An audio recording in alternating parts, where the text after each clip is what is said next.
Hubo un tiempo en el que jugar videojuegos no era cuestión de gustos, era una cuestión de lealtad. Elegir consola significaba tomar partido, defender una marca y atacar a la otra.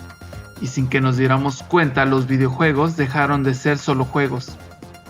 Se convirtieron en una guerra cultural, no una guerra con armas, sino con comerciales, revistas, personajes, eslogans y discusiones interminables en patios de escuela. Sega contra Nintendo era la velocidad contra el control, la actitud contra la tradición, la rebeldía contra el orden.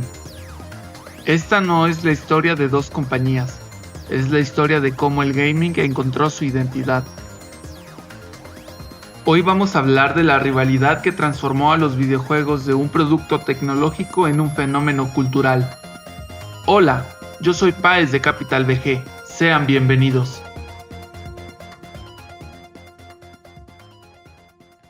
Antes de la guerra hubo miedo, mucho miedo. En 1983, la industria del videojuego colapsó.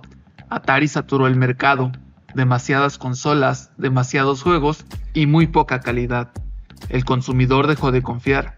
Las tiendas dejaron de vender, los inversionistas huyeron.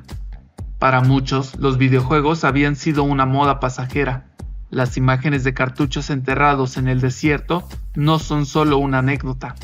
Son el símbolo de una industria que se creyó invencible, y en medio de este desastre, Nintendo observó algo clave. No era el videojuego el problema, era el descontrol. Nintendo no regresó al mercado, lo reconstruyó.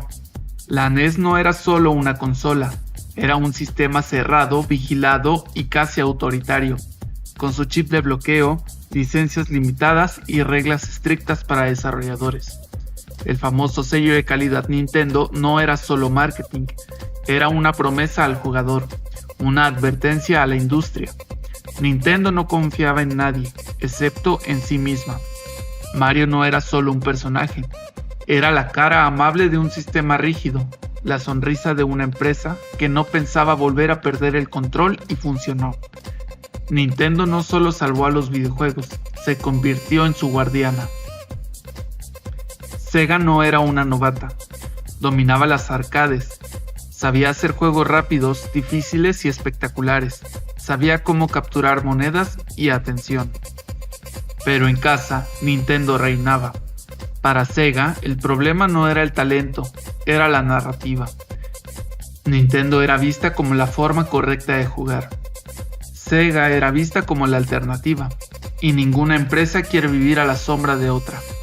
Sega no necesitaba mejores ingenieros, necesitaba una identidad.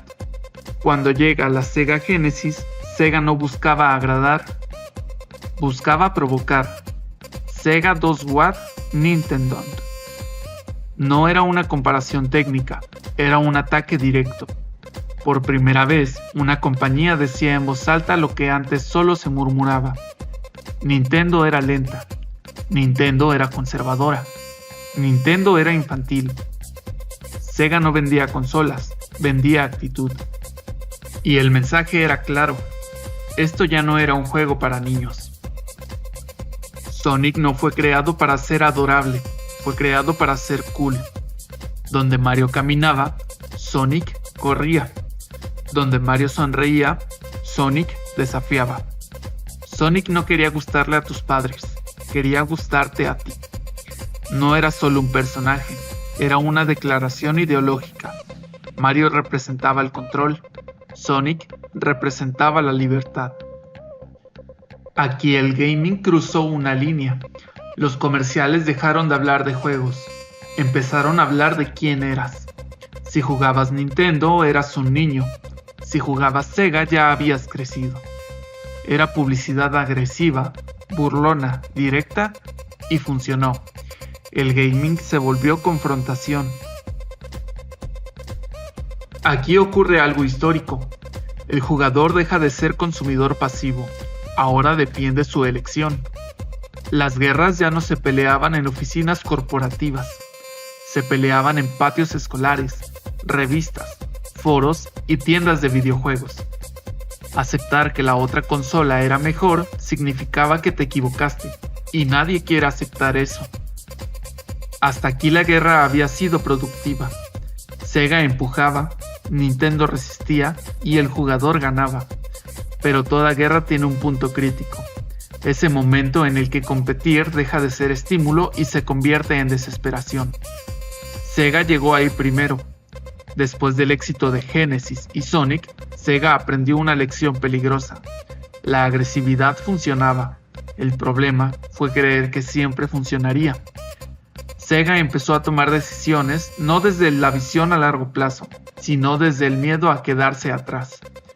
Cada movimiento de Nintendo provocaba una reacción inmediata de Sega, no una estrategia, una respuesta. Y cuando reaccionas constantemente, pierdes el control del rumbo. El Sega 32X no fue un error técnico, fue un error emocional.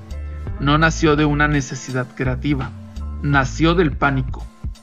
Nintendo aún no lanzaba una consola nueva, pero los rumores de Project Reality, lo que después sería Nintendo 64, ya circulaban. Sega no quiso esperar. En lugar de apostar todo a una visión clara, intentó estirar el presente. El 32X prometía potencia, pero entregaba confusión. Los jugadores no sabían si comprarlo, cuánto duraría y si valía la pena invertir.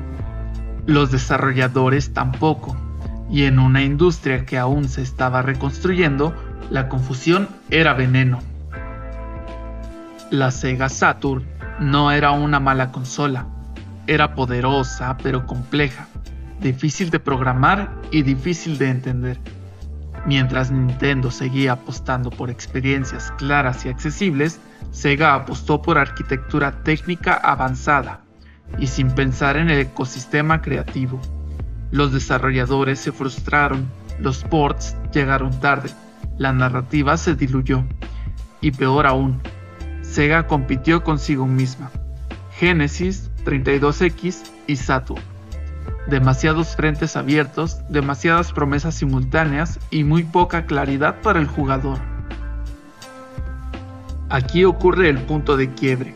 Sega ya no estaba peleando contra Nintendo, estaba peleando contra el tiempo, contra sus propias decisiones y contra las expectativas que ella misma había creado. La guerra dejó de ser creativa, se volvió reactiva, y cuando eso pasa, la derrota no llega de golpe, llega por desgaste. Cuando Sega abandonó el hardware, no fue una derrota ruidosa, fue silenciosa. No hubo un gran anuncio épico, no hubo una despedida gloriosa, solo dejaron de fabricar consolas, y ese silencio dice más que cualquier comunicado oficial. Con Sega fuera del hardware, el gaming perdió algo fundamental, una voz incómoda. Sega era la empresa que se atrevía a provocar, a romper el tono y a arriesgar identidad. Nintendo seguía siendo excelencia y control, pero ya no tenía un enemigo directo que la obligara a reaccionar. La guerra había terminado, y con ella, una era de innovación forzada. Pero esto no es un final trágico. Sega no desapareció, se transformó. Al convertirse en Third Party, Sega hizo algo impensable años atrás, compartió su legado. Personajes que antes eran banderas de guerra ahora coexistían. Sonic en consolas Nintendo, Sega colaborando con su antiguo rival. La guerra terminó y la industria maduró. Después de Sega contra Nintendo, el jugador ya no volvió a ser ingenuo. Aprendimos a comparar, cuestionar, debatir y defender nuestras elecciones, pero también heredamos algo peligroso, la idea de que jugar es tomar un partido. Esa mentalidad sigue viva hoy. PlayStation contra Xbox, PC contra consola, físico contra digital. La guerra nunca terminó, solo cambió de nombres. Sega perdió el hardware, pero ganó la historia. Nintendo ganó la guerra, pero heredó la responsabilidad.